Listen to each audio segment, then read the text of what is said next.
কি করে বোঝায় বলুন তো? রস কাকে বলে? রস বলতে লোকত্রিয়। লোকত্রিয় মানে আমাদের এই জগতের কাম কামনা বাসনার রস নয়, শব্দ স্পর্শ রূপরস গন্ধের এই প্রপঞ্চ, এই মাইক রস নয়। অপ্রাকৃত লোকত্রিয় চিন্ময় অখণ্ড পরমানন্দ যে সুখ, চমৎকারিত্ব সুখ, এই সুখ বা আস্বাদনের নাম হলো রস।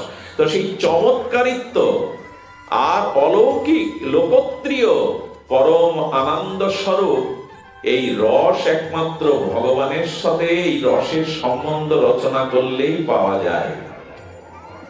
রস বলতে গিয়ে একটু সরল করে যদি আমরা বুঝতে চেষ্টা করি, আচ্ছা, মা তার সন্তানকে ক্ষুধায় কাতর হতে দেখলো, তখন তার বুকে কি হয় জানেন? তার বুকের স্নেহটা, বাৎসল্য প্রেমাবতী মা ক্ষুধাতুর সন্তানকে দেখে তার হৃদয়ের যে বাৎসল্য প্রীতিটা, ওই বাৎসল্য প্রীতিটা স্নেহরূপ নাই, স্নেহ বিগলিত হয়ে তার রক্ত থেকে অমৃত দুগ্ধের দুগ্ধ তত্ত্ব খরিত হয়। একেই কিছুটা বোঝানো যায় রস।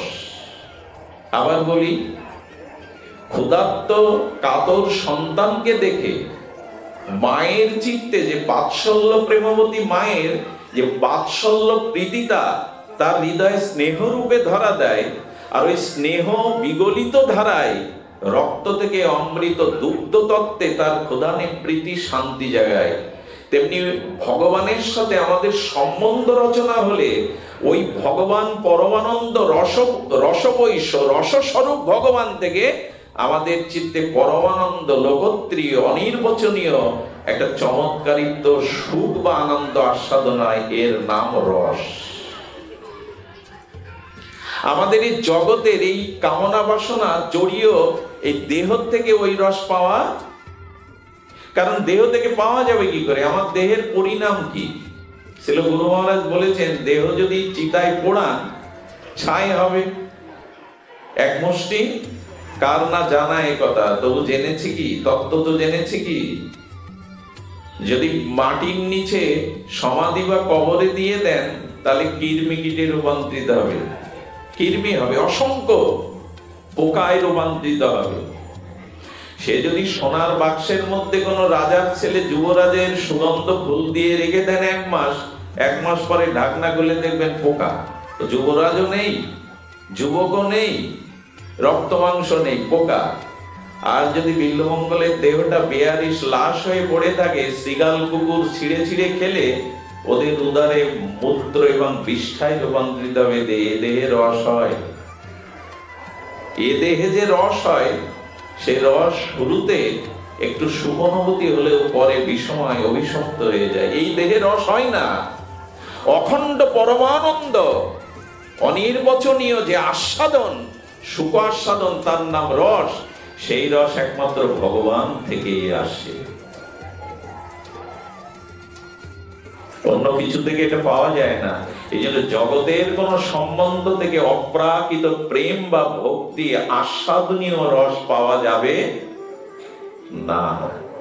সেই রসের সম্বন্ধ করতে হবে, তো সম্বন্ধ না হলে আমরা পাবো না। এই জন্য শ্রী গুরুদেবের সাথে সম্বন্ধ কেন? দেখুন, এই রস শুরু হয় শ্রী গুরু চরণাশ্রয় থেকে। চরণাশ্রয় থেকে কেমন হয় জানেন? আচ্ছা, শ্রী গুরুদেবকে দর্শন করলে নয়নের আনন্দবদ্ধ নয়, সামনে মনে করতে হবে ইনি সেই অভিন্ন গোবিন্দ স্বরূপ। তা আমার সামনে যদি শ্রী গোবিন্দ হাঁটেন, তার হাঁটাটা সাধারণ মনে হবে। আমার সামনে যদি মুরলীধারী শ্যামসুন্দর ত্রিভঙ্গ মুরারি হাঁটাহাঁটি করেন, সাধারণ দৃষ্টিতে দেখবেন আপনি। তেমনি শ্রী গুরুদেবের হাঁটাটা দেখলেও মনে হতে হবে পরমানন্দ স্বরূপ অভিন্ন গোবিন্দ স্বরূপ হাঁটছে। এরকম অনুভূতির আনন্দটা শুরু হয় ওখান থেকে। সবাইকে যে দৃষ্টিতে দেখি, গুরুদেবকে সেই দৃষ্টিতে সাক্ষাৎ ভগবানের কারুণ্য ঘন কৃপামূর্তি দেখলে মনে হবে আমি যেন আমার নয়নকে সার্থক করে নয়নের ফলস্বরূপ অভিন্ন ভগবান স্বরূপকে দেখছি। এই দৃষ্টিতে আনন্দটা এখান থেকে শুরু হয়। আচ্ছা বলুন তো, সাধুদের দেখলে, বৈষ্ণবদের দেখলে, শুদ্ধ ভক্তদের দেখলে চিত্তে এত আনন্দ হয় কেন? কারণ ওগুলো থেকে রস পরিত হয়, ওই রস।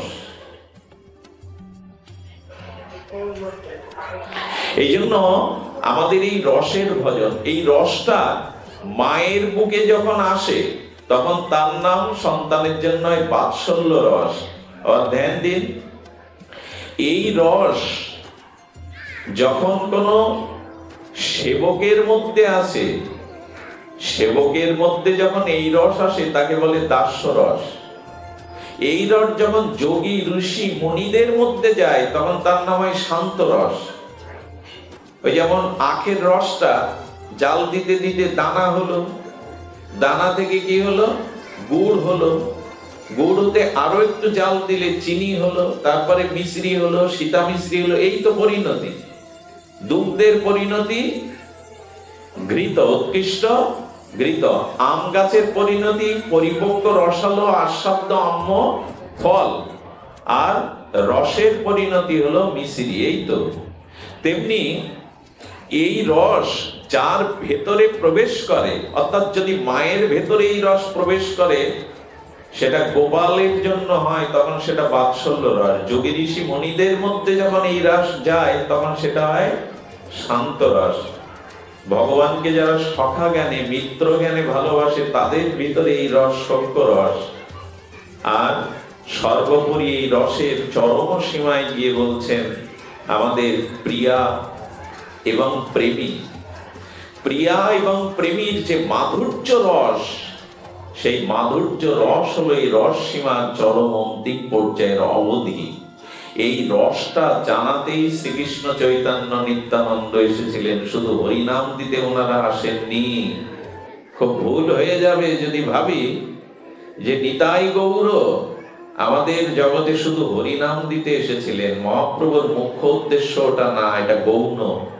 মহাপ্রভু না এলেও হরিনাম আমরা পেতাম, যুগ ধর্ম এটা। কিন্তু মহাপ্রভু যে রস দিতে এলেন সে রস বড় ভাগ্য বলে পেয়েছিলাম আমরা। সে রস গুপ্ত সিন্ধু, ব্রহ্মা না পায় এক বিন্দু, সেই প্রেম বিলাইল সংসারে। যা ব্রহ্মা পেল না তা আমাদের দিতে আসে মহাপ্রভু। বলুন তো সংবাদটা কোন স্তরের সংবাদ? যে রস গুপ্ত সিন্ধু ব্রহ্মা না পায়, আরে বাবা ব্রহ্মা পায়নি তো আমরা পাবো বলে, এটাই তো মহাপ্রভু দান, এটাই তো শ্রীকৃষ্ণ চৈতন্য অবতারের মহাদান। এটা ভুললে চলবে না। মহাপ্রভু শুধু হরিনাম দেননি, হরিনামের মধ্যেই ব্রজ প্রেম, রাধা দাস্যটাই তিনি দিতে এসেছিলেন। এই জন্য বলবো এই রস আবার কি হয় জানেন? এই রসই তো প্রেম, প্রেমের ঘনীভূত অবস্থা। এই রসের অবস্থা তো প্রেম।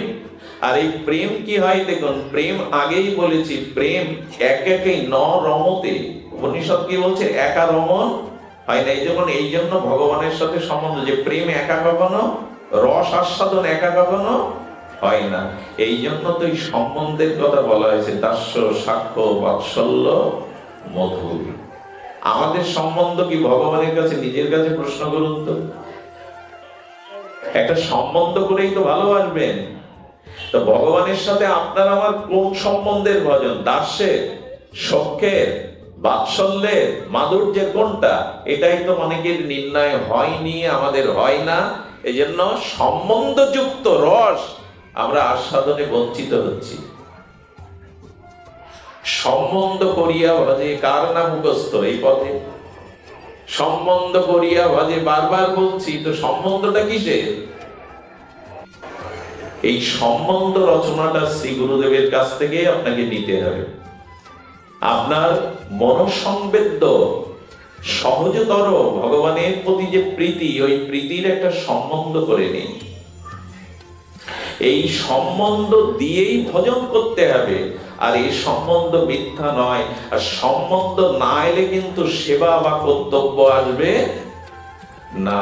রাস্তার লোকরে বাড়ি ডেকে আসন পেতে মিষ্টি মিষ্টি সদ্ব্যবহারে কিছু প্রসাদ পাওয়ান না, সম্বন্ধ নেই তো।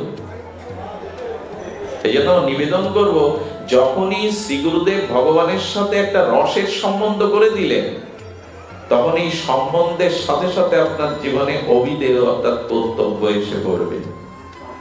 আচ্ছা, আমি এখানে বসেছি, আমার কর্তব্য হরিকথা প্রবচন শ্রী গুরু কৃপায় শাস্ত্র কৃপায় পরিবেশন করা, এটাই তো কর্তব্য নির্ণয় হয়ে যায় না? ব্যাসপীঠে বসলে তার কর্তব্য কি হয়? হরিকথা প্রবচন করা। আর শ্রোতার আসনে যারা বসেছেন আপনারা, আপনাদের কর্তব্য হয়ে যায় তখন সম্বন্ধ না হলে কি কর্তব্য জ্ঞান আসে? দেখুন, কর্তব্য বা সম্বন্ধ মানুষকে কোথায় নিয়ে যায়? কোন যুবক যুবতী এক ঘরে 10 বছর থাকবে অথচ তাদের মধ্যে কোনো বিকার আসবে না, এটা সম্ভব হয় এই যুগে? একই ছাদের তলে একই কুটিরে 10 বছর যুবক যুবতী বাস করবে কিন্তু তাদের মধ্যে বিকার আসবে না, এটা কখন হয় জানেন? সম্বন্ধ আর কর্তব্যের কারণে। তারা যদি ভাই বোন হয়, সম্বন্ধটা কত শক্তিশালী একবার বিচার করুন, কর্তব্যটা কত দৃঢ় হয়ে যায় তখন। আচ্ছা, আমার স্ত্রী এবং আমার গর্ভধারিণী, তাদের শরীর তত্ত্ব তো একই, তাই না? একই উপাদান দিয়ে তো দুজনের শরীর। মাকে স্পর্শ করার, গৃহিণীকে সহধর্মিণীকে স্পর্শ করার অনুভূতি এক হয় কি? দুটোই পান, মদ পান আর দুধ পান, দুটোই পান সামনে সমান, দুটোর ক্রিয়া এক হয় কি? কোনদিন হয় না। দইতাকে চুম্বন আর কন্যাকে চুম্বন এক হয় না। এই জন্য নিবেদন করব, ভগবানের সাথে কিন্তু একটা রস সম্বন্ধ তৈরি না হলে তার প্রতি কর্তব্য বা সেবা ভাবনা আসবে না। এরই নাম অভিদেহ। কর্তব্য কি? কর্তব্য আমাদের সেবা, এই সেবা আমাদের চাই। তো এইটুকু বলি, জগতের এই মোহময় সম্বন্ধ থেকে একটু বেরিয়ে আসুন। বহুল প্রচলিত একটা কথা বলি, কথাটা আপনার এই হৃদয়ে আনন্দ দিতে পারে। জগতের এই মোহ সম্বন্ধ থেকে ভগবানের সাথে সম্বন্ধটা রসের করুন, দৃঢ় করুন, নালে কি হবে জানেন? আমাদের দত্তাত্রেয় ভগবান 24 গুরুর মধ্যে একটা গুরু করেছিলেন মাকড়সাকে। কাকে করেছিলেন? মাকড়সা, উড়নাও। মাকড়সা কি করে সকলেই জ্ঞাত। মাকড়সা কি করে যেটা সেটা বলছি না, আজকে বাড়ি গিয়ে একবার একটু তাকাবেন যেখানে মাকড়সার জাল পড়েছে। ওরা ওদের লালা দিয়ে শিল্পের মতো করে, আপনি আমিও পারবো না, অত নিখুঁত ভাবে জাল বুনতে পারবো না, ওরা বনে। কেন জানেন?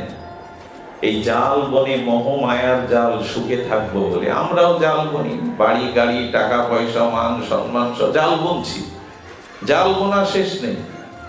এই জাল বুনি আর কি করি জানেন? ছেলে মেয়ে নিয়ে ওর মধ্যে মাকড়সাটা সুখেই রাজত্ব করে, কিন্তু বেশি দিন আর করতে ওই জালেই আটকেও মারা যায়। কিন্তু ঘটনা, ভয়াবহ ঘটনা কি জানেন? যাদের জন্য জাল নির্মাণ করেছিল, যাদের নিয়ে সুখে সংসার করছিল, ওর মৃত্যুর পর দেহের ভেতরের অংশটা ওই অন্য মাকড়সারা, তার পরিজনরা পুড়ে পুড়ে খেয়ে ফেলে। আজকে গিয়ে দেখবেন ওই মাকড়সার ভেতরটা ফাঁপা, কিছুই নেই, ওরাই খেয়ে ফেলে। ভগবানকে ভুলে, ভজনকে ভুলে যে মায়ার জাল বুনেছে, ওরাই তোমার এই যৌবনটাকে, সময়টাকে, হৃদয়টাকে পুড়ে পুড়ে খেয়ে ফেলবে, শূন্য অসার করে ফেলবে। এই জন্য দাও, তোমার চিত্তে, তোমার অন্তরে যে ভালোবাসাটা আছে ওটা ভগবানকে দাও, ভুল হয়ে যাবে। এখানে যে ভোগরাগ হয়, আগে কি আমরা পাই না আগে ভগবানকে নিবেদন করি, তারপরে তো আমরা পাই। আমার এই বলার এই অর্থ নয়, অভিপ্রায় নয় যে কাউকে ভালোবাসবেন না, তো ভালোবাসাটাকে ভগবানকে দিন, ওটা প্রসাদ হয়ে এলো, ওটা এবার সবাইকে বিলিয়ে দিন, এতে আপত্তি নেই। কিন্তু ভগবানকে বঞ্চিত করে, ভজন বঞ্চিত করে যে ভালোবাসা অন্যদের দিচ্ছেন, তার পরিণতি ভেতরটা খেয়ে ফেলবে আপনার, সব নিয়ে নেবে, ওরা সব নিয়ে নেবে। শূন্য হাতে চলে যেতে হবে, অন্ধকারের পথে, মৃত্যুর পরে আলো ধরতে কেউ আসবে না। জীবনটাই নিয়ে নিল তারা, যৌবনটাই নিয়ে নিল, স্নেহ মমতাটাই করে করে খেলো। এই জন্য সতর্ক করা হয়েছে, এবার সাবধান হও। দেখুন, ভগবানকে ভালো না বাসলে আপনি আমি অসুস্থ। আচ্ছা, আমার দেহ হলো অংশী আর হাতটা হলো অংশ, দেহের অংশ তো হাত। হাতকে যদি বলো উপরে তোলো, হাত তুলছে না, তার মানে হাত পক্ষাঘাতগ্রস্ত হয়ে গেছে। আমার দেহ অর্থাৎ অংশী, অংশ হাতকে বলছে উত্তোলন করতে, আপনি তুলতে পারছেন না, তার মানে হাত অসুস্থ। হাত হলো অসুস্থ। তেমনি অংশী ভগবানের সেবায় আমি কাজে লাগছি না, তার ভজনে লাগছি না, তার মানে আমি অসুস্থ। ধ্যান দিন, এদিকে ধ্যান দিন। ঠাকুর হরিদাস সংখ্যা নাম কখনো বন্ধ করেননি, কিন্তু সংখ্যা নাম পূরণ করতে একটু বিলম্ব হচ্ছে, সময় বেশি যাচ্ছে, যার নাম প্রসাদ পাচ্ছে না। সেই হরিদাস ঠাকুর বলছেন, শরীর সুস্থ মোর অসুস্থ বুদ্ধি মন। বসুন বাবা, এখানে আসুন, আসুন আসুন। তো কি বলা হলো? শরীর সুস্থ মোর অসুস্থ বুদ্ধি মন।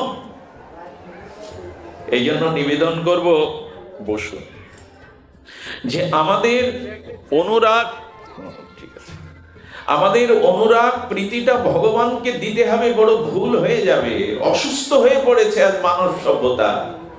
মানুষের মানসিক বিকার বাড়ছে, হতাশা বাড়ছে, আত্মহত্যার ঘটনা বাড়ছে, মানুষ পিছিয়ে পড়ছে। বাইরের উন্নতি, বাইরের বিকাশ হচ্ছে, রাষ্ট্রে বিশ্বে ভৌতিক উন্নতি, তবে সে উন্নতিটা অনেকটা লঙ্কার বিকাশের মতো, অযোধ্যার বিকাশের মতো না। লঙ্কাও তো সোনার লঙ্কা, বাতি জ্বালাবার কেউ থাকবে না। শুধু বাইরের বিকাশ ঘটায়েন না, ভেতরের বিকাশটাও ঘটান। এই ভেতরের বিকাশ ভজনের দ্বারাই ঘটে।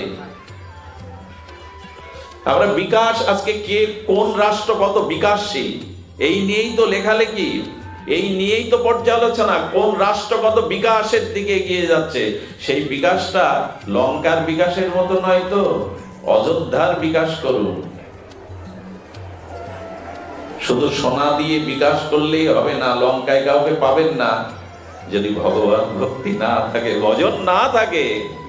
অযোধ্যার মাটিকে প্রণাম করা হয়, অযোধ্যা আজও ধাম রূপে অভিহিত। যুধিষ্ঠির নামটা আমরা রাখি বটে, অর্জুন নামটা রাখি, দুর্যোধন নাম রাখি না। ভগবানকে পেয়েও যারা ভগবানকে ভালোবাসতে পারলো না, আপন করতে পারলো না, এদের নামও পৃথিবীতে কেউ রাখতে চাইবে না। এর বিকাশ শুধু সংসারের বিকাশ, শুধু ভৌতিক বিকাশ করবেন না। এই হরিকথার এত প্রয়োজন কেন? হরিকথার খুব বিশেষ প্রয়োজন কেন জানেন? আমি গত কিছুদিন আগে এই বিষয়ে একটু চিন্তা করছিলাম। একটা দেশের বৈজ্ঞানিক নিরীক্ষা পরীক্ষা করে তারা ঠান্ডা ঘর করছে, ফ্রিজ করছে, কেন জানেন? ফল মূল গুলো যাতে পচে না যায়, শাকসবজি সুরক্ষিত করা যায়। আরে ফলমূল, সবজি, আলু, পটল যাতে পচে না যায় ঠান্ডা ঘর করা হচ্ছে, অথচ মানুষের মনুষ্যত্ব পচে দুর্গন্ধ হচ্ছে, তার সুরক্ষার কোনো গবেষণা নেই। এই গবেষণাটা হয় হরিকথাতে, সাধু সঙ্গে। এখানে কেউ এখানে নারী পুরুষ একসাথে বসলেও কারো বিকার মনে আসার সক্ষমতা নেই, কারণ সাক্ষাৎ ভগবান ভাগবত রূপে কলিতে আলো ছড়াচ্ছে। আজকে রাস্তাঘাটের অনেক উন্নতি হয়েছে যাতে সহজে মানুষ তার লক্ষ্যে কেন্দ্রে পৌঁছাতে পারে। একটা মানুষ লক্ষ্যে সহজে তার কেন্দ্রে পৌঁছাবে বলে রাস্তাঘাটের উন্নতি হচ্ছে, কিন্তু মানুষ তার লক্ষ্যে কি করে পৌঁছাবে, ভগবানের কাছে কি যে পৌঁছাবে, এ রাস্তা কে করে দেবে? এ রাস্তায় ভাগবত করে দেবে। ভাগবতে আসতে হবে, হরিকথা শ্রবণ করতে হবে। এটা সাধারণ কোন অনুষ্ঠান নয়, পূজা পার্বণের মাঙ্গলিক কোন অনুষ্ঠান নয়। ভাগবত একটি অনন্য উচ্চতায় মহাপ্রভু দিয়ে গেছেন। ভক্ত ভাগবত এবং গ্রন্থ ভাগবত ছাড়া আমাদের অন্ধকার দূর হওয়ার অন্য কোনো পথ নেই। দুই ভাই হৃদয়ের খালি অন্ধকার, দুই ভাগবত সঙ্গে করান সাক্ষাৎকার। এই তো এক ভাগবত বড় ভক্তি রস পাত্র, আর ভাগবত বড় ভক্তি রস শাস্ত্র, এই দুইয়ের সাথে যুক্ত হয়ে যান। তখনই অনুভব করবেন আমার রস, আমার প্রীতি, আমার অনুরাগ, আমার স্নেহ মমতা ভগবানকে দিতে হবে। এটাই ভক্তি। ভক্তি মানে ভগবানকে ভালোবাসা। আর সেই ভালোবাসায় ভাগবত সতর্ক করে দিয়েছেন। দেখুন, ভাগবত ধর্মের কথা বলেনি, ধর্ম পরিধীত কইতব অত্র পরম নির্মল শরণাং সদাং। ভাগবত বলছেন আমি ধর্ম কথা তো সব শাস্ত্রে বলেছে, ভাগবত বলছেন আমি তোমাদের কাছে নতুন সংবাদ এনেছি পরম ধর্মের কথা। আর সেই পরম ধর্মটা হলো কি, যে জগতের অনিত্য সম্বন্ধে রসনিয়োগ দিও না। ভালোবাসাটা জগতের এই অনিত্য কালের দ্বারা কবলিত ভালোবাসা ওখানে দিও না। ভালোবাসা সেই পরমকে দাও, সুন্দরকে দাও, যাতে তুমিও সুন্দর হয়ে যাবে। এই হলো পরম ধর্ম। রসের দ্বারা, ভগবানের সাথে সম্বন্ধের দ্বারা তোমার প্রীতি, তোমার ভালোবাসা, তোমার অনুরাগটা তুমি প্রিয় পরম ভগবানকে দাও। এরই নাম পরম ধর্ম। আর ওটা দিতে গিয়ে দুটো জিনিস ছাড়তে হবে, তাহলে পরম ধর্ম হবে। দুটো জিনিস হলো, ওখানে কোনো চাওয়া পাওয়া রেখো না। এটা চাই সেটা চাই, চাওয়া পাওয়াটা রেখো না। আর দ্বিতীয়ত কপটতাটা রেখো না। নিষ্কপটে ভগবানের কাছে কি মাঝে মাঝে প্রশ্ন করবেন তো, তোমার কি দরকার বলো আমার, এরকম প্রশ্ন করতে হয়। আরে আচ্ছা, আশীর্বাদ আমরা তো অন্যদের করি মাঝে, প্রাতঃস্মরণীয় বর্ষনার কি বলবো, মূর্তিমন্ত ভক্ত সর্ববিগ্রহ বিনোদ বাবা বলছিলেন, কারো মাথায় হাত দিয়ে আমরা যে আশীর্বাদ করি, তুমি সুখী হও, হয়তো সে চিরসুখী হয়তো। একটা অদ্ভুত কথা বলেছে রামচরিত মানুষে এক টিকাকার, বলছে আশীর্বাদ যদি করতে হয় ভগবানকে করবে। ভগবানকে আশীর্বাদ করতে হবে আমাদের। ভগবানকে আশীর্বাদ করলে ওটা খাটবে, আর কাউকে আশীর্বাদ করলে আপনি আমি, তুমি চিরসুখী হও, অমর হও, হবে তো। কিন্তু আচ্ছা, রামচন্দ্রকে গিয়ে যদি বলেন আমি আশীর্বাদ করতে এসেছি তুমি চির আনন্দময় হয়ে থাকো, থাকবে কিনা? তিনি তো আনন্দময়। মা জানকীকে যদি বলি তোমার শীতের সিঁদুর উজ্জ্বল হোক, হ্যাঁ, চিরকালীন চিরতরে, এটা থাকবেই। দেখুন, ভগবানের সাথে এই যে তাকে সুখ দেওয়ার চেষ্টা করুন, তাকে সুখ দেওয়ার চেষ্টা করুন। এই তাকে সুখ দিতে গিয়ে নিজের কোনো কামনা বাসনা ২-১০টা চাইবেন না, এবং সরল সরল হন, এটাই পরম ধর্ম। খুব বেশি বড় করে বলার কিছু নেই। অন্ন বলিষিতা সন্ধান জ্ঞানাক্কর মনাভৃতাম আনুকূল্যেন কৃষ্ণ অনুশীলনাঙ্গা ভক্তির তোমা। নিজের চাওয়া পাওয়া নিয়ে ভগবানের কাছে যাবেন না, ওখানে ধর্ম হবে, পরম ধর্ম হবে না। ভগবানকেই বলতে হবে আমাকে দিয়েছো, না চাইতেই অনেক কিছু দিয়েছে, এখন তোমাকে কি দেব বলো, তুমি কিসে খুশি হবে? এই বলাটাই তো, তুমি কিসে খুশি হবে বলো, তুমি কিসে আনন্দ পাবে বলো আমায়। না চাইতেই পিতা মাতা, না চাইতেই ধরিত্রী, আলো বাতাস, নক্ষত্র খচিত আকাশ, চন্দ্র সূর্য, হিমালয়, বনপ্রান্তর, সমুদ্র, স্নেহ মমতা ভালোবাসা রস দিয়েছো জগতে, এখন তুমি বলো তুমি কিসে সুখী হবে? এটাই তো, এই পরম ধর্মই ভাগবত আমাদের শেখাচ্ছে, প্রেম ধর্মই। সম্বন্ধ অভিদেয়টা একটু বললাম, এবার প্রয়োজনটা হলো, প্রয়োজন এই যে ভালোবাসাটা তাকে দিতে হবে। এটা না দেওয়াতে ভুল হয়ে গেছে আমাদের, ভুল তো হয়ে গেছে। চলুন তবে ভালোবাসা কি করে পরম ধর্মে দেওয়া যায়, আমরা একটু ভক্তমান চরিত্রে দেখে একটু ভক্ত চরিত্র আস্বাদন করি। এটা অদ্ভুত হলো এই যে ভগবানকে ভালোবাসাটা দিতেই হবে। এই সম্বন্ধটা মিথ্যা নয়, এই সম্বন্ধটা শাশ্বত। ভালোবাসাটা যদি ওখানে নিয়োগ দেন, আর যদি চাওয়া পাওয়া কপটতা না থাকে, তবে সেটা শুনুন। তবে বিট্টলনাথ গোসাইজি ভক্তমান চরিত্রে একটা বিরল চরিত্র। আমাদের বিট্টলনাথ গোসাইজির চরিত্র বড়, তিনি কলিযুগেতে তাপরের সেবা প্রকাশ করেছিলেন। শ্রীনাথজির এই কলিতেই তিনি প্রকট করেছিলেন তাপরের সেবা ভাবনা। অষ্টছাপে বলা হয়েছে ৮ বার ভগবানের সেবার জন্য তিনি কি করেছিলেন। দেখুন, আমাদের এই প্রেম মার্গে, রসমার্গের পুষ্টিটা দুটি জিনিসের দ্বারা হবে। পুষ্টি ভজন, আজ দুপুরেই মনে হয় আমি এই বিষয় একটু আস্বাদনের চেষ্টা করছিলাম। আমাদের ভজনটা এই যে গৌড়ীয় মহাপ্রভুর পথপ্রদর্শিত ভাগবত ধর্মের, আমাদের এটা হবে পুষ্টির ভজন। কি ভজন বললাম? পুষ্টি। 3 বয়সে সন্তানের ওজন 5 কেজি, 2 বছর পরেও ওজন সেই 5 কেজি, তার মানে তার পুষ্টির অভাব থেকে যাচ্ছে।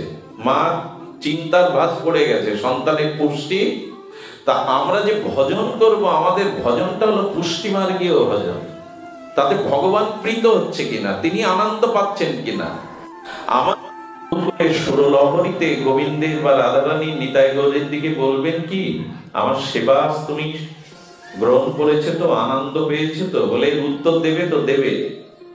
যখন খুব প্রীতি অনুরাগে নিষ্কপটে প্রাণ ঢালা নিবেদনে তাকে সেবা করবেন, শৃঙ্গার করবেন, ভোগ লাগাবেন, ওটা গ্রহণ করেছে কিনা উত্তর উনি দেবে। মৌন মুদ্রায় থাকলেও দেবে।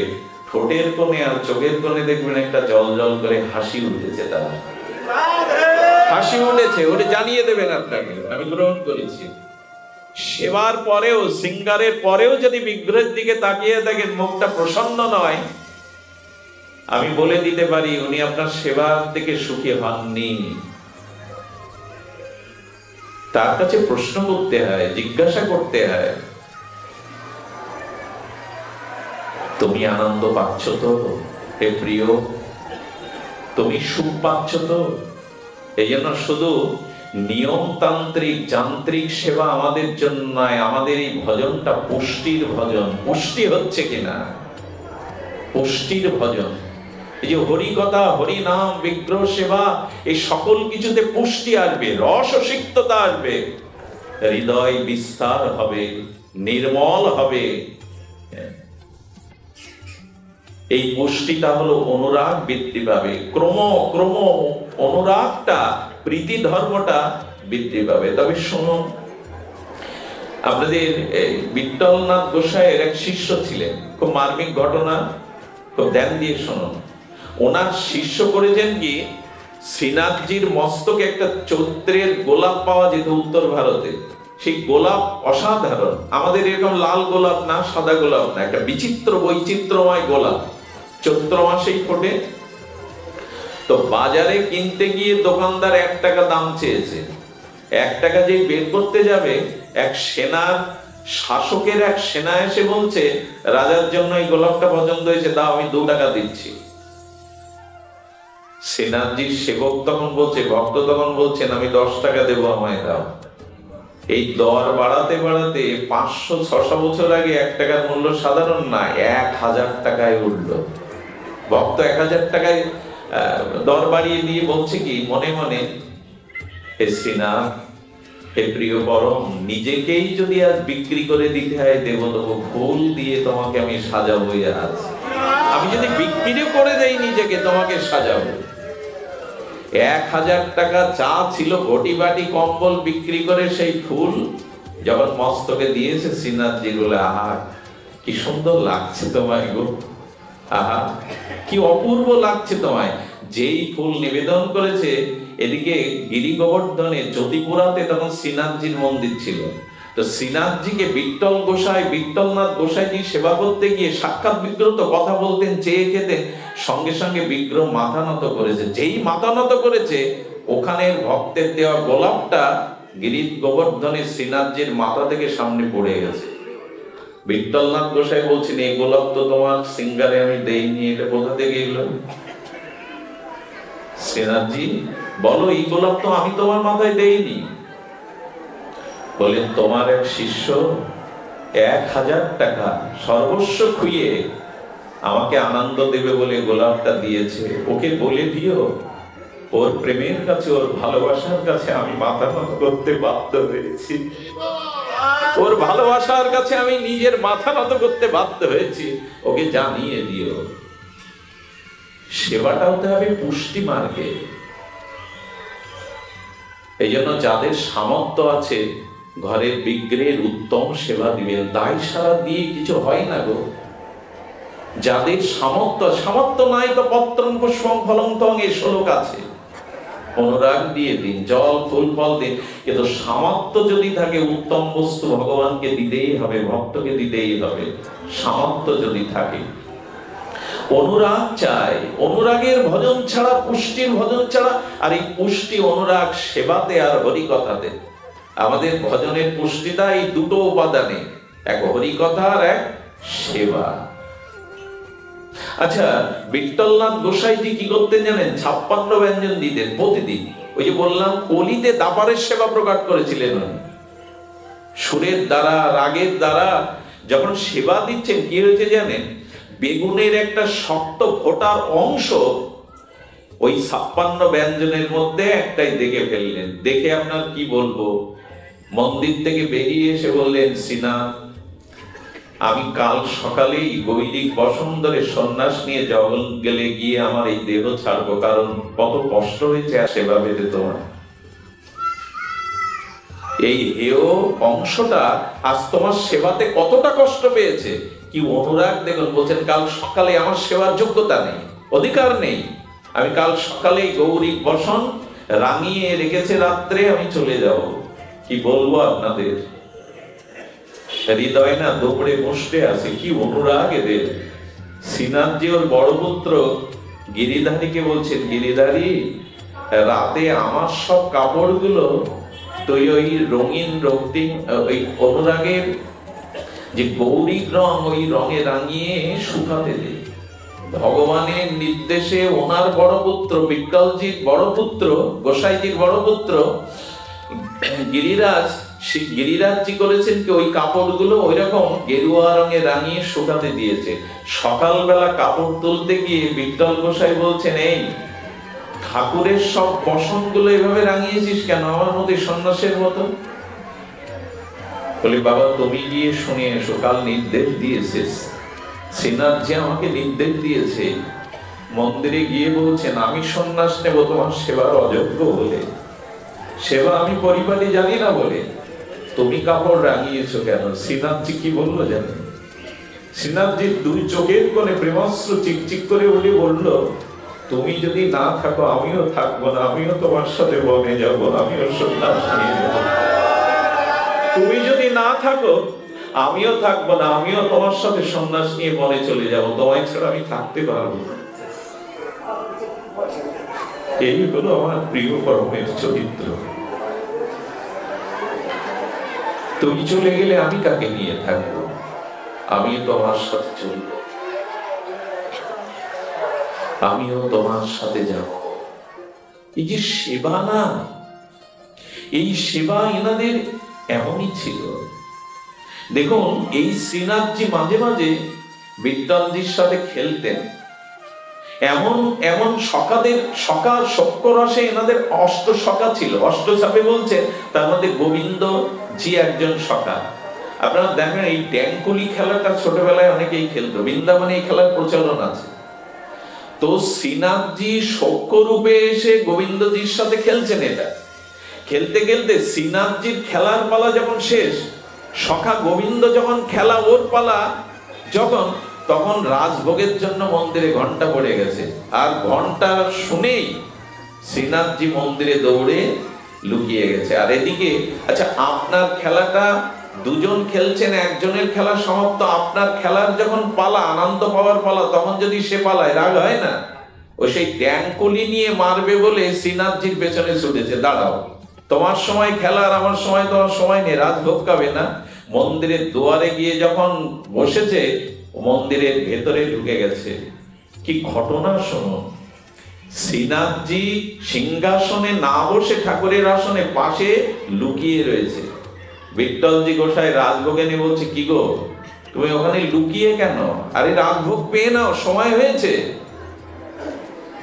কি বলছে জানেন? আমার ভয় করছে, আমি সিংহাসনে বসে ভয়ে কোনো রাজভোগ পাওয়া যায়? বলে, কিসের ভয় তোমার? তোমার নাম নিলেই যম ভয় পায়, তোমার কিসের ভয়?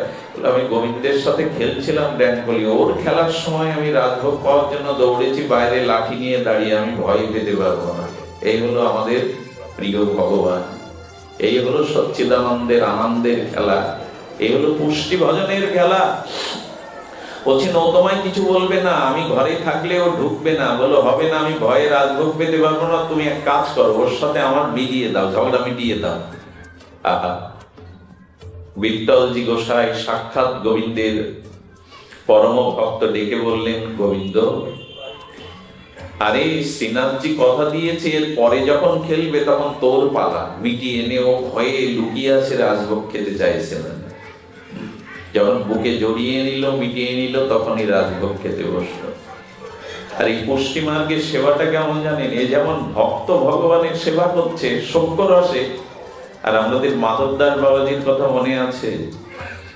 এই মাধবদাস বাবাজি ছিলেন, তিনি জগন্নাথের এরকম সখ্য একজন সখ্য রসের প্রেমিক ভক্ত।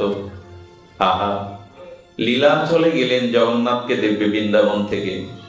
লীলাঞ্চলে গিয়ে পুরীর সমুদ্র তীরে দেখছেন এক কুঠিয়াতে বাবাজি থাকতেন। উনি এখন নাই, অন্য কোথাও ভজনে গেছেন, ওই কুঠিয়া আশ্রয় করলেন। কি বলবো আপনাদের, ভজন অনুরাগে 3টে দিন ওনার মুখে কোনো অন্নই যায়নি, ওদিকে খেয়াল নেই। এরই বলে তো ভজন, বাইরের ক্ষুধা তৃষ্ণার কথা মনে নেই। এবং আপনারা জানেন জগন্নাথ মন্দিরে আজও এই প্রথা, একটু ধ্যান দিন, আমি বেশি সময় নেব না। জগন্নাথ মন্দিরের আজও প্রথা আছে, বড় একটা স্বর্ণ থালায় রাত্রে ভোগ পরিপাটি করে রেখে দেওয়া হয়। কারণ কি, জগন্নাথের যদি ক্ষুধা লেগে যায়। আর ওই সেবাটা রাত্রে লক্ষ্মী দেবী, কমলা দেবী জগন্নাথকে দেন। হঠাৎ করে রাত্রে কমলা দেবী দেখছে জগন্নাথের চোখে জল। তুমি কাঁদছো কেন? কাঁদছো বলে, জানো ওই দেখো, তাকিয়ে দেখো, লক্ষ্মী দেবীকে বলছেন জগন্নাথ, ওই তাকিয়ে দেখো, 3টে দিন ও ভজন করছে, মুখে জল অন্নও দেয়নি। আমার চিন্তায়, আমার ভজনে 3টে দিন ওর মুখে জল অন্ন ওঠেনি। লক্ষ্মী, কমলা, তুমি এই স্বর্ণ থালা প্রসাদটা নিয়ে আমার মাধবকে দিয়ে এসো, যাও, দুয়ারে যাও। আচ্ছা, একবার ভাবুন তো, জগন্নাথের সেবকের সংখ্যা কি 2-1 জন? হাজার হাজার সেবক। লক্ষ্মী দেবীকে পাঠাচ্ছেন কেন? কেন জানেন? যারা ভগবানকে সর্বস্ব দিয়ে, অনুরাগ দিয়ে ভালোবাসে। উদ্ধবকে বলছেন গোবিন্দ, শোনো উদ্ধব, আমার পুত্র ব্রহ্মাকেও আমি যতটা ভালো না বাসি, আমার বড় ভ্রাতা বলরামকেও আমি যতটা ভালো না বাসি, আমার সহধর্মিনী কমলা দেবী রুক্মিণীকে আমি যতটা না ভালোবাসি, তার থেকে আমার ভক্তকে আমি বেশি ভালোবাসি। এদের থেকে আমি আমার ভক্তকে আমি আত্মবিক্রয় করে দেই। এই জন্য জগন্নাথ অন্য সেবকের দিয়ে না, কমলা দেবীর দ্বারাই মাথায় করে পাঠাচ্ছেন ভক্তের প্রসাদ। ভাবতে পারেন, ভক্তই তার সর্বস্ব। লক্ষ্মী দেবীর দিব্য আলোক ছটায় ভরে গেল, চারিদিকের পরিমণ্ডলটা আলোয় বিচ্ছুরিত হতে লাগলো, নমুর বাজতে লাগলো, কমলা দেবীর পদ্মগন্ধ ছড়িয়ে যেতে লাগলো। উনি তো ভজনে রত। আর মাধবদাস বাবাজির কুঠিয়ার সামনে সোনার থালাটা রেখে দিলেন, প্রসাদের ঢেকে রেখে দিলেন। গিয়ে লক্ষ্মী দেবী চলে এলেন মন্দিরে। আসলে ভগবান গ্রহণ করেছেন বা প্রকৃত প্রসাদের গুণাবলী কি দেখে বুঝবেন? এই যে ভোগরাগটা ভগবান অধরামৃত তিনি গ্রহণ করেছেন, এটা বোঝার 3টে উপায়। যদি ভগবান প্রসাদ গ্রহণ করে, তার বোঝার 3টে উপায়। ওই প্রসাদের একটা চিন্ময় গন্ধ আসবে, চিন্ময় গন্ধ, দিব্য গন্ধ। দ্বিতীয়ত, ওই প্রসাদ পেলে আপনার ভজন অনুরাগ আরো বৃদ্ধি। প্রসাদটা কিন্তু ভজনের একটা অঙ্গ, ভজন বৃদ্ধি পাবে। আর তৃতীয় হলো, ওই প্রসাদটা পেলে হৃদয় নির্মল হবে, হৃদয় শুদ্ধ হবে। প্রসাদ পাওয়াটাও ভজনের অঙ্গ। এই জন্য ওই প্রসাদের দিব্য গন্ধ দেখে আর উনি ভাবলেন জগন্নাথের কৃপা হবে। প্রসাদ পেলেন। প্রসাদ পাওয়ার পরে থালাটা সমুদ্র থেকে ধুয়ে যেখানে রাখা ছিল ওখানেই রাখলেন, নিয়ে যাবে। প্রসাদ পেয়ে ভজনে বসলেন। বলছেন, এই দেখো, আমরা তো প্রসাদ পেলে আমাদের ঘুম আসে, প্রসাদের মহিমা দেখো, প্রসাদ পেয়ে আবার ভজনে বসে গেছে। অনুরাগ বেড়ে গেছে, প্রসাদে অনুরাগ বাড়ে ভজনে। ভোর হলো, জগন্নাথের মন্দিরের দুয়ার খুলে পান্ডারা দেখলেন সোনার থাল চুরি। ঘটনাটা অনেকেই জানেন, তবু বারবার শুনলেও পুরাতন মনে হবে না। রাজাকে নিয়ে সমস্ত পান্ডারা খুঁজতে খুঁজতে মাধবদাস বাবাজির কুঠিয়ার দুয়ারেই থালাটা পাওয়া গেল। কি বলবো আপনাদের, মাধবকে বাধা হলো, স্তম্ভের গায়ে বেঁধে তার পিঠে বেত্রাঘাত করতে লাগালো। কত জন যে তাকে মেরেছে। মাধব দাস নীরবে নিভৃতে আছেন, জগন্নাথ সবই তোমার ইচ্ছা। এরপরে পান্ডারাই বলছেন, জগন্নাথের অভিষেকের সময় হয়েছে, স্নানের সময় হয়েছে, চলো ওকে বেঁধে রেখে পরে আবার ওকে আমরা প্রহার করব।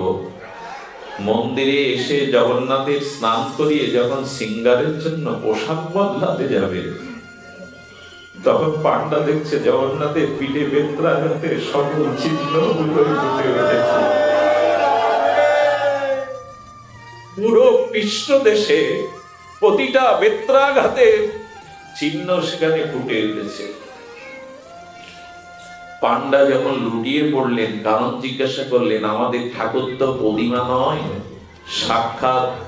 বললেন, ওরে মাধবকে যত বেত্রাঘাত করা হয়েছে আমি পিঠ পেতে দিয়েছি, কারণ মাধব চুরি করেনি, আমি মাধবকে প্রসাদটা পাঠিয়েছিলাম। আপনাদের মনে পড়ে 22 বাজারে ঠাকুর হরিদাসকে ওরা যখন বেত্রাঘাত করেছিল, বহুদিন পরে নবদ্বীপে হরিদাস ঠাকুর মহাপ্রভুর পেছনে তপ্ত কাঞ্চনাঙ্গ দেখছে যে বেত্রাঘাতের চিহ্ন পুরো পিঠে। হে প্রভু, এ সুন্দর কে তোমাকে এমন করে মারলো? হরিদাস। যেদিন 22 বাজারে ওরা তোমায় বেত্রাঘাত করেছিল, আমি আমার পিঠ পেতে দিয়ে তোমার প্রত্যেকটি আঘাত আমি অঙ্গে দিয়েছিলাম। এই হলো ভগবান। এই যে আমাদের পুষ্টি ভজন, রস সেবার ভজন। ব্যথা কেউ নিতে পারে না। আমাকে সর্বদংশন করলে কারো বিষের জ্বালায় জগতে করবে না। আমার আঙুল কাটলে রক্ত আর কারো ঝরবে না। যে ব্যথা না নিতে পারে সে আপন হয় কি করে? ব্যথা উনি নিতে পারে। এই সংসারে ব্যথা সকলেই দেওয়ার লোক আছে, ব্যথা কেউ নিতে পারে না, ব্যথা নিতে পারেন উনি। এই জন্য ভালোবাসাটা ভুল জায়গায় দিলে বড় ভুল হয়ে যাবে। মাধব একদিন রাত্রে শুয়ে আছে, নিহার করছে শীতের দিনে। সকালবেলা উঠে ভক্তরা দেখলো জগন্নাথ রাতে গিয়ে জগন্নাথের কম্বলটায়, চাদরটায় মাধবের গায়ে জগন্নাথ নিজে দিয়ে এসেছে। এক পায়ে গিয়ে দেখুন উনি 10 পায়ে গিয়ে আসবে। সামান্য বিন্দুমাত্র ভালোবাসা তাকে দিন, সাগরের মতো ভালোবাসা উনি আপনাকে দেবেন। গোবিন্দ কৃতজ্ঞ ভক্তবৎসল, তার মতো কৃতজ্ঞ ভক্তবৎসল কেন নাই, হতে পারে না, হওয়া সম্ভবপর নয়। ভালোবাসা ভুল জায়গায় দিবেন না। ভালোবাসাটা যথাযথ জায়গায় নিয়োগ করুন। ভালোবাসাটা ভুল জায়গায় দিলে অভিশাপ নিতে হবে। ভালোবাসাটা ভুল জায়গায় প্রয়োগ করলে পিছিয়ে পড়তে হবে। ভালোবাসাটা ভগবানকে দিন। এর পরের ঘটনাটা বর্ণনা করার মতো দুঃসাহস আমার নাই, তবু আজকের এই শীতবার এই মায়ের মন্দিরে আমি যে মুখগুলো দেখছি, এইখানেই বলা উচিত, এইখানেই বলা যায়, এমন পরিবেশেই বলা যায়। এই মাধব গিয়ে অভিমান জানাচ্ছেন জগন্নাথকে, তুমি যেসব ঘটনা ঘটাচ্ছ, মানে আমাকে তুমি এখানে আর রাখবে না। আরে সবাই ভাববে আমি তোমার সখা, আমার জন্য চাদর দাও, প্রসাদ পাঠাও, তার মানে আমাকে থাকতে দেবে না এখানে। এসব বন্ধ করো। দেখুন, ভক্ত সম্মানের ভয়ে পুরী গেল পালাইয়া। আমরা তো মালা করার জন্য ব্যস্ত, সম্মান পাওয়ার জন্য ব্যস্ত, আর এরা সম্মানটাকে কাঠা মনে করে, বিষ মনে করে, খ্যাতিটাকে বিষ মনে করে। আমাকে তাড়াবে বলে লেগেছো, কেন এসব করছো আমার জন্য? আমি এখানে টিকতে পারবো না, এসব করো না। আর এসব যদি করো আমি এখানেই থাকবো না, জঙ্গলে গিয়ে বাস করবো। কিছুটা জঙ্গলেও গেলেন, কিন্তু ঘটনা যেটা ঘটলো এটা বলেই আমি বিশ্রাম রাখছি। এরপরে হয়তো আর কিছু বলবার অভিপ্রায় বা নিজের সামর্থ্যও থাকার কথা নয়। মাধব দাস একটু জঙ্গলের মধ্যে, একটু লোকারণ্যের মধ্য থেকে একটু আড়ালে গিয়ে জগন্নাথের ভজন করতে লাগলেন। যা পায় ফলমূল দিয়ে ভজন করে।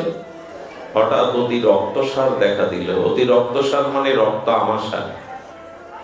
এই অতি রক্তসারে বারবার যখন তাকে শৌচক্রিয়া করতে হচ্ছে, শৌচের জলটা তুলতে গিয়েই ওখানে বালুর উপরে পড়ে গেল, গায়ে মলমূত্র মাখা।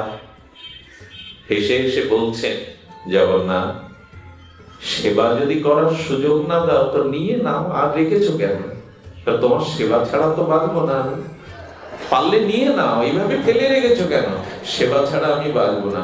ওগো ভাই, দেবে এক ঘটি জল একটু আমায় বয়ে দেবে? মলমূত্র মাখা পড়ে থাকা মানুষটাকে দেখে বলছে, চাকর পেয়েছো, মেথর পেয়েছো? পরেক্ষণে একটা কণ্ঠ ভেসে এলো। শুধু কণ্ঠ না, শীতল জল দিয়ে মাধবের কাপড়ে মলমূত্র অঙ্গে যা ছিল ধুয়ে দিচ্ছে একজন। অযাচিত ভাবে এইভাবে পরিষ্কার করাতে মাধব একটু পেছন ফিরে কি তাকিয়ে দেখলো জানেন? পৃথিবীর কোন ইতিহাসে, কোন গ্রন্থে, কোন শাস্ত্রে এরকম পাওয়া যায় না। সাক্ষাৎ জগন্নাথ এসে তার মলমূত্র ধুয়ে দিচ্ছে। ভাবা যায়, ভাবা যায়, কোন শাস্ত্রে এভাবে লিখিত হয়নি। জগন্নাথ নিজেই হেয় এই শরীরের, ভক্তকে তিনি তো হেয় মনে করেন না, নিজেই পরিচ্ছন্ন করে দিচ্ছেন। মাধব বলছে আর কত কলঙ্ক দেবে আমার, আর কত যন্ত্রণা দেবে আমায়, এ কাজ তোমার না জগন্নাথ, আমাকে আর কত তুমি যন্ত্রণা দেবে, কষ্ট দেবে, সরে দাঁড়াও, এ কাজ তোমার নয়। কি বললো জানেন জগন্নাথ? তুমি যেমন সারা জীবন আমাকে সেবা করেছো, আমারও তো স্বাদ হয় ভক্তকে সেবা করতে, আমারও স্বাদ হয় ভক্তকে সেবা করতে। শুধু ভক্ত ভগবানকে সেবা করার অভিপ্রায় অভিলাষ রাখে না, ভগবানও রাখেন ভক্তকে সেবা করার। এইটুকু করতে দাও, এইটুকু তোমার শরীরে না এলে আমি সেবার সুযোগ পেতাম না। মাধব কি বলছে জানেন? এটা করো না। আচ্ছা উপায় তো একটা খোলা আছে, আমার রোগটা সারিয়ে দাও, তাহলে তো মিটে যায়, কলঙ্ক তোমাকেও নিতে হয় না, আমাকে দেখতে হয় না। কি বললো জানেন জগন্নাথ? আমি পারি তোমার রোগ নিরাময় করতে, কিন্তু করবো না। কেন জানো? যে আমার হয়, যে মন প্রাণ আমাকে সমর্পণ করে, আমি তার প্রারব্ধটা দ্রুত গুছিয়ে নেই। এই প্রারব্ধ থেকে গেলে তোমাকে আবার আসতে হবে মাধব। এইটুকু প্রারব্ধ খণ্ডিত হলে আমি তোমাকে আমার স্বরূপ ধামে ফিরিয়ে নিয়ে যাবো, আর এই মরজগতে তোমাকে আসতে হবে, আমি তোমাকে নিয়ে যাব। এই জন্য ভক্ত কখনো প্রারব্ধের জন্য ভগবানের কাছে আঙুল তোলে না, হাত তোলে না, আমার প্রারব্ধ গুছিয়ে দাও, ভোগিয়ে নাও। ভগবান বললেন যে আমার হয়, আমাকে সর্বস্ব অর্পণ করে, আমি তার প্রারব্ধটা খুব দ্রুত। এই জন্য অনেক ভক্তের জীবনে ক্লেশ, যারা বিশেষ করে গোবিন্দ ভজন করে, গৌর ভজন করে, এদের জীবনে কষ্ট দুঃখটা অনেক বেশি পেতে হয়। এর কারণ হলো প্রারব্ধটা দ্রুত গুছিয়ে নিয়ে তাকে নিজের কাছে নিয়ে যান ভগবান। আর ভগবানকে ভালোবাসা ছাড়া প্রারব্ধ যাবে না, প্রারব্ধ যাবে না। এক জ্যোতিষী, তিনি বিশ্ববিখ্যাত জ্যোতিষী, নিজের হাত থেকে দেখলেন আগামী 15 দিনের মধ্যে রাজা তাকে কোনো কারণে ধরে নিয়ে চুনকালি জুতোর মালা পরিয়ে রাজ্য থেকে বিতাড়িত করবো না, রেখায় উনি দেখতে পাচ্ছেন। প্রখ্যাত জ্যোতিষী উপায় বুঝে বৃন্দাবনের এক সাধুর কাছে গেলেন। সাধু বললেন বাবা উপায় একটা আছে, জানি না কি হবে, যাও ওই জঙ্গলের মধ্যে গিয়ে রাম নাম জপ করো, সর্বদা জপ করবে, নাম বিরতি দেবে না। জ্যোতিষীর কি আর ভজনের অভ্যাস? 3 ঘন্টা নাম করে ঘুমিয়ে পড়েছে।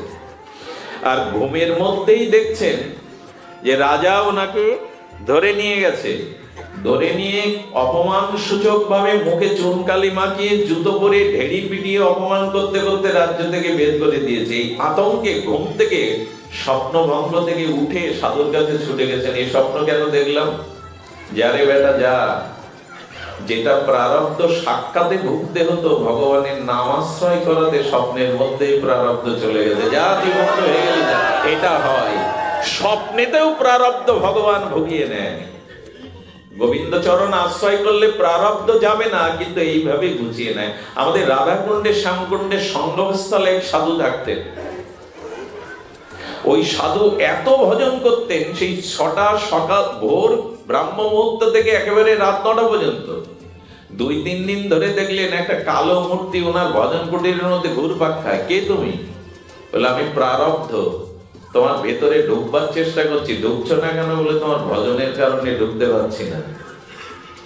এটা গাল গল্প নয়, নিজ মুখে এই রাধা কুণ্ডের বাবাজি মহারাজের মধ্যে এটা দেখা গেছে। একদিন এসে বলছে দেখো প্রারব্ধ নষ্ট হয় না, তুমি আমাকে ঢুকতে দাও। বলো কয় বছর আমার ভোগ আছে? বলো 12 বছর। বলো ওই সময় আমার হাতে নেই, আমি সেবা ছাড়া থাকতে পারবো না। তাহলে এক কাজ করো, 12 মাস অন্তত সময় দাও। বলো তাও নাই সময় আমার হাতে। শেষে রাজি হলো 12 ঘন্টায়। বলো আর সন্ধ্যায় আসবে।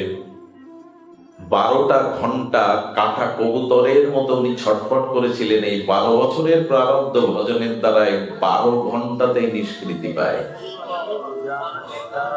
ভজন করুন, ভগবানের চরণাশ্রয় করুন। প্রারব্ধ কারো এড়ানো যায় না, তবু প্রারব্ধের মধ্যেও ভগবান আপনাকে কি করবে। মাধব দাসকে বললেন, আমি তোমার প্রারব্ধটা ভুগিয়ে নি মাধব, যাতে তুমি আমার কাছে ফিরে আসতে পারো। চলুন না, মৃত্যুর পরে শ্মশানে কলসি ভেঙে যখন কেউ আর তাকাবে না আপনার দিকে, সেই দিন কিন্তু একজন ওপার থেকে বলবে, ওই মহা সিন্ধুর ওপার থেকে আয়, ঘরের ছেলে ঘরে আয়। আর কত ভূতের বোঝা বইবি, আর কত ভূতের বেগা। দেখবেন শ্মশানের চিতায় অন্ত্যেষ্টিক্রিয়ায় কলসি ভেঙে দিয়েই বলে, ওদিকে আর চেও না।